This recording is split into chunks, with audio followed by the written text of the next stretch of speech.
जय श्री राम दोस्तों, स्वागत है आप सभी का सनातन धर्म यात्रा में। दोस्तों, पिछले वीडियो में आपने श्रीमद् भगवद गीता के 9वें अध्याय के 12 श्लोकों को सुना और समझा। अब आइए चलते हैं श्रीमद् भगवद गीता के 9वें अध्याय के 13वें श्लोक पर। इसमें लिखा है, महात्मा नस्तु माम पार्थदैवीं प्रकृतिमाश्रिता भजन्ते अन्य मनुष्यो जात्वा भूता दिव्यम मयम्यम। अर्थात, हे पार्थ, किंतु महात्मा गण दैवी प्रकृति का आश्रय कर मुझे समस्त भूतों का आदि कारण तथा अविनाशी जानकर अनन्य चित्त से निरंतर मेरा भजन करते हैं। उसके बाद 14वां श्लोक है, सततम कीर्तयन्तो माम यतंश दृढ़व्रता न पश्यंच माम भक्ता नित्ययुक्ता उपाश्यते। अर्थात, वे निरंतर मेरे नाम गुण रूप लीला आदि का कीर्तन करते हुए दृढ़व्रती होकर यत्न करते हुए तथा भक्ति सहित प्रणाम करते हुए नित्य युक्त भाव से मेरी उपासना करते हैं। उसके बाद 15वां श्लोक है, ज्ञान यज्ञेन चाप्यन्ये ये जंतु माम उपास्यते एकत्वेन प्रत्ययन बहुधा विश्वश्रुतो मुखम। अर्थात, अन्य कोई ज्ञान यज्ञ से यजन करते हुए, कोई अभेद भाव से, कोई पृथक भाव से, कोई नाना देवता रूप से और कोई सर्वात्मक भाव से मेरी उपासना करते हैं। उसके बाद 16वां, 17वां, 18वां और 19वां श्लोक है, अहम क्रतुरहम यज्ञ स्वधा मैं मौषधम मंत्रो अहम हमे वाज्य महम अग्निरहम हुतम पितामस्य जगतो माता धाता पितामह वेद्यम पवित्र ओमकार श्रिक श्याम यजुरेव चा गतिभर्ता प्रभु साक्षी निवासा शरणम सुहृता प्रभा प्रलया स्थानम निधानम बीजमभ्यम तपामभ्यम वर्षम निर्ग्रह मृत्यु सृजामि चा अमृतंचैव मृत्युश्च सदश सच्चा हम अर्जुन।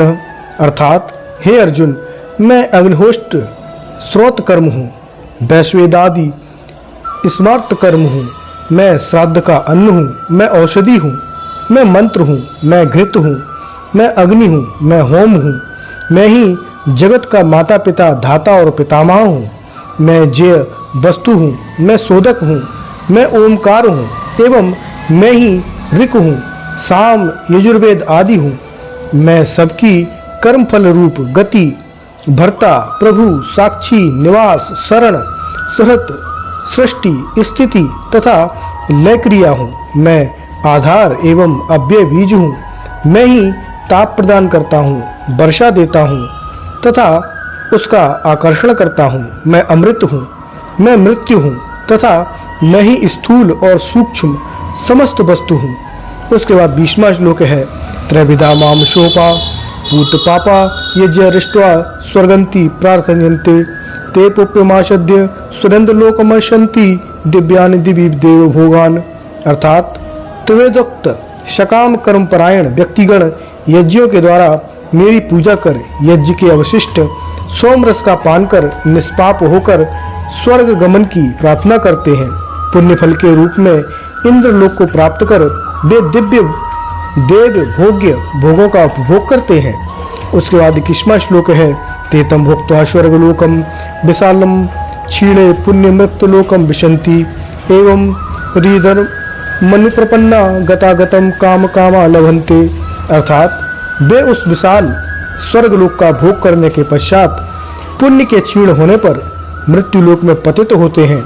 इस प्रकार तीनों वेदों में उक्त सकाम कर्मों का अनुष्ठान करने वाले पुनः पुनः संसार में आवागमन को प्राप्त होते हैं। उसके बाद 22वां श्लोक है, अनन्या अश्चिंतयन्तो माम ये जना पापरूपाश्रिते तेषाम नित्याभियुक्तनाम योगक्षेम बहाम्यहम्। अर्थात, अन्य कामना रहित तथा मेरी चिंता में निरत जो व्यक्तिगण सर्वतोभावेन मेरी उपासना करते हैं, नित्य मुझ में एकनिष्ठ उन व्यक्तियों का योग और क्षेम मैं बहन करता हूँ। उसके बाद 23वां श्लोक है, एयप्य अन्य देवता भक्ता यन्ते श्रद्धायान्विता ते अपि मामेव कौन्तेय यजन्ते विधि पूर्वकम। अर्थात, हे कौन्तेय, जो लोग श्रद्धा पूर्वक अन्य देवताओं की आराधना करते हैं वे भी अविधि पूर्वक मेरी ही आराधना करते हैं। उसके बाद 24वां श्लोक है, अहम ही सर्वयज्ञानाम भुक्त्वा च प्रभुरेव च ना तु मामाभिजन्ति तत्वेत नाशंति ते, अर्थात क्योंकि मैं ही समस्त यज्ञों का भोक्ता तथा प्रभु हूँ, किंतु वे लोग मुझे स्वरूपता नहीं जानते हैं, अतः वे संसार में प्रत्यावर्तन करते हैं। तो दोस्तों, यहाँ पर श्रीमद् भगवद गीता के 9वें अध्याय के 24 श्लोक समाप्त हो जाते हैं। तो अभी तक आप क्या समझे, कृपया कमेंट बॉक्स में अवश्य बताइए। बने रहिए सनातन धर्म यात्रा के साथ और लेते रहिए रोचक एवं धार्मिक जानकारियां प्रमाणों के साथ। धन्यवाद। जय श्री राम।